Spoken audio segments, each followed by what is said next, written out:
Assalamualaikum. Okey, kalau korang tengah nak cari kereta Honda Jazz GE, kita ada 2 biji kat sini. Okey, kita dah convert dah yang ni body part kita guna body part RS. Okey, jom kita dekat-dekat mari sini tengok.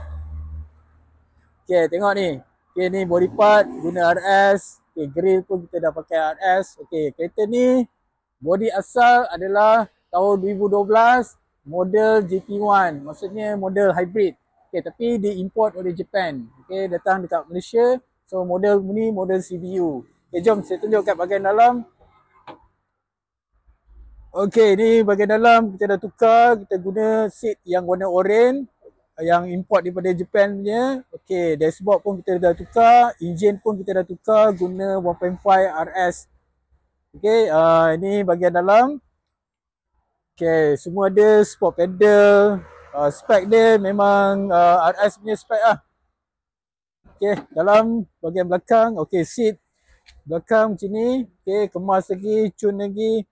Lagi mantap lagi dia punya cushion. So, bukan lunyai punya barang. Jom. Okay, ni bahagian belakang. Dia punya lampu. Kita dah pakai yang RS punya. Body part kita pakai RS punya. Okay, jom satu lagi kita tengok.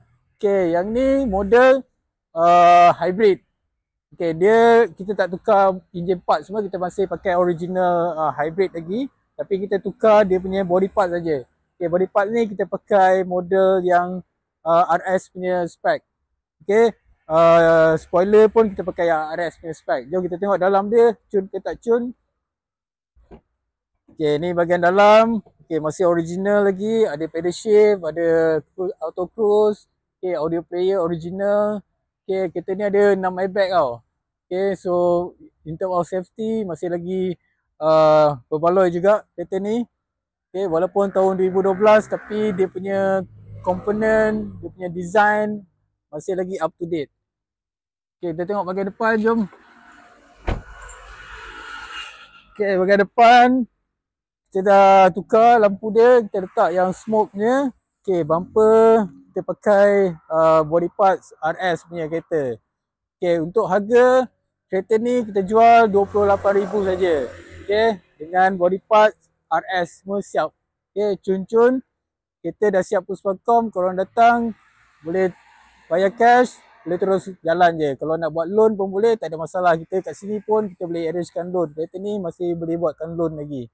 Okay, yang ini kita jual mahal sikit sebab kita dah convert engine dia guna yang import RS punya model punya engine. Okay, engine, half-cut semua kita dah tukar. So boleh jalan smooth je. Okay, yang ini kita jual 38,000 harga cash on the road. Okay, kalau korang minat, okay, korang boleh datang sini. Kita dekat Kazis. Okay, dekat Sungai Buloh. Okay, apa-apa hal boleh hubungi kita orang. Nombor ada di belakang. Okay, semoga jumpa lagi. Assalamualaikum. Bye.